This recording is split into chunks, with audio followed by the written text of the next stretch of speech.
अस्सलाम वालेकुम नाज़रीन, मैं हूँ मरियम ख़ान, हाज़िर हूँ अपनी एक और वीडियो के साथ। और जैसे कि हमारी इंग्लिश सीरीज़ भी स्टार्ट हो चुकी है उर्दू सीरीज़ के साथ। तो इंग्लिश सीरीज़ में हम क्या कर रहे हैं, फ़िलहाल हमने सीखे हैं वाउल्स को सीखा है, कॉन्सोनेंट्स को सीखा है, स्मॉल एंड कैपिटल लेटर्स को सीखा है। तो अच्छा, अब क्या हमने एक और चीज़ क्या सीखनी है, जो स्मॉल कैपिटल हैं, सारी राइटिंग्स और स्टडी ये वो सारा कुछ जो लिखा जाता है वो स्मॉल अल्फ़ाबेट्स में ही लिखा जाता है। सिवाय कुछ चंद चीज़ों के जो जैसे बहुत हमें हेडिंग्स वगैरह देनी होती है तो वो हम कैपिटल लेटर्स में देते हैं। इसलिए हमें क्या करना होता है, हमें स्मॉल लेटर्स को सीखने के लिए बच्चों को स्काई लेटर्स, रूट लेटर्स और ग्रास लेटर्स सिखाने पड़ते हैं। और वो कैसे, वो क्यों सिखाने पड़ते हैं? जैसे उर्दू में लाइन के ऊपर और लाइन के नीचे लफ्ज़ हरूफ लिखे जाते हैं, वैसे ही जो एबीसी है वो हमें 4 लाइनर्स में हम सिखाते हैं बच्चों को। और वो भी कुछ जो अल्फ़ाबेट्स हैं वो लाइन ऊपर लाइन्स में होते हैं, कुछ दरमियान की लाइन में होते हैं और कुछ नीचे वाली लाइन्स में होते हैं।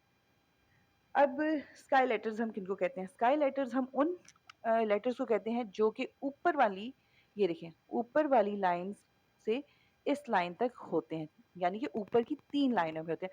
ऊपर स्काई ब्लू कलर मैंने इसलिए कर दिया है, ब्लू कलर मैंने इसलिए कर दिया ताकि थोड़ा-सा वो स्काई का टच आ जाए, ताकि बच्चों के लिए थोड़ा फन वे में उनको सिखाना बच्चे ईज़ी हो उनके लिए।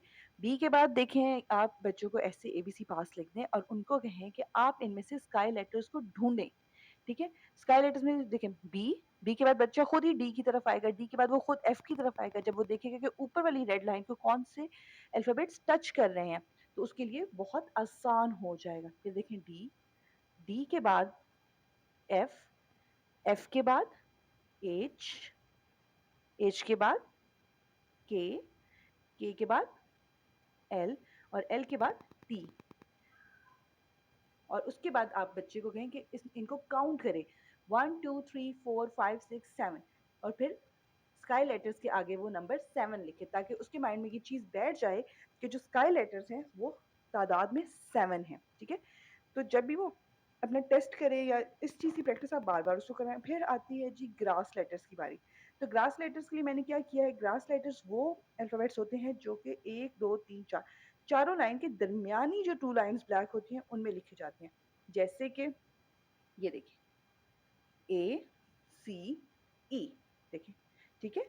ना तो वो ऊपर की लाइन को टच कर रहे होते हैं, ना वो नीचे वाली लाइन को टच कर रहे हैं, बल्कि वो दरमियान वाली लाइन में लिखे जाते हैं। अब मैं आपको लिख के दिखाती हूँ, जो कि हैं grass letters. A, C, E, I, M, N, O, R, S, U, V. Colour की वजह से थोड़ा-सा मुश्किल हो रहा है इसके ऊपर लिखना, डब्ल्यू, एक्स एंड ज़ी। अब आप इनको काउंट करें कि 1 2 3 4 5 6 7 8 9 10 11 12 13 एंड 14। तो ग्रास लेटर्स के आगे आप नंबर 14 लिख दें ताकि बच्चों के माइंड में रहे कि ग्रास लेटर्स कितने हैं, 14 हैं। फिर देखें, हम दोबारा लेटर्स पे वापस आ जाते हैं। तो अब हमने उनको सिखाने हैं रूट लेटर्स। तो रूट लेटर्स कौन से हैं? रूट लेटर्स हैं वो लेटर्स जो कि नीचे की तरफ लाइन्स को टच करते हैं। ये देखिए, पी, क्यू, वाई, जे, जी, ये सिर्फ 5 होते हैं तादाद में, ठीक है? और रूट लेटर्स के लिए मैंने ब्राउन जो है थोड़ा-सा कलर कर दिया। उसकी रीज़न ये है कि जो रूट्स होती हैं वो मिट्टी के अंदर होती हैं, ग्राउंड में होती हैं। तो फिर जी, जी के बाद जे, जे के बाद पी, पी के बाद क्यू और फिर सबसे आखिर में वाई।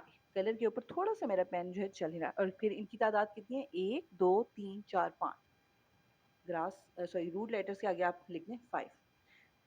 और इससे क्या होगा? इससे ये होगा कि बच्चों को जब भी वो आप उनसे टेस्ट लेंगे, स्काई लेटर्स का, ग्रास लेटर्स का, रूट लेटर्स का, तो आप सबसे पहले उनको ये अल्फ़ाबेट्स ज़रूर लिख कर दें, ताकि वो इधर से देख के अंदाज़ा कर सकें कि कौन से लेटर्स नीचे रूट्स तक जा रहे हैं, कौन से लेटर ऊपर स्काई तक जा रहे हैं और कौन से लेटर ऐसे हैं जो सिर्फ़ ज़मीन पर मौजूद है, सॉरी ग्रास जो मतलब जैसे ग्रास आसमान और ज़मीन के दरमियान में होता है, ठीक है? फिर आप उनको लाइन्स भी बना के दें और कलर्स भी करके दें। उनसे नंबर्स भी पूछें, ठीक है? तो बहुत आसान तरीके से बड़ा फ़न वे में आप उनको grass root and sky letters सिखा सकते हैं। हमारी इंग्लिश सीरीज़ क्योंकि स्टार्ट हो चुकी है और हम छोटे-छोटे टॉपिक्स को ज़रूर सबको हम अपनी वीडियोज़ में शामिल करेंगे और किसी भी टॉपिक को हम छोड़ेंगे नहीं क्योंकि हमें इंग्लिश और उर्दू दोनों सीखनी है, ठीक है? और उम्मीद करती हूँ आपको मेरी ये वीडियो बहुत पसंद आई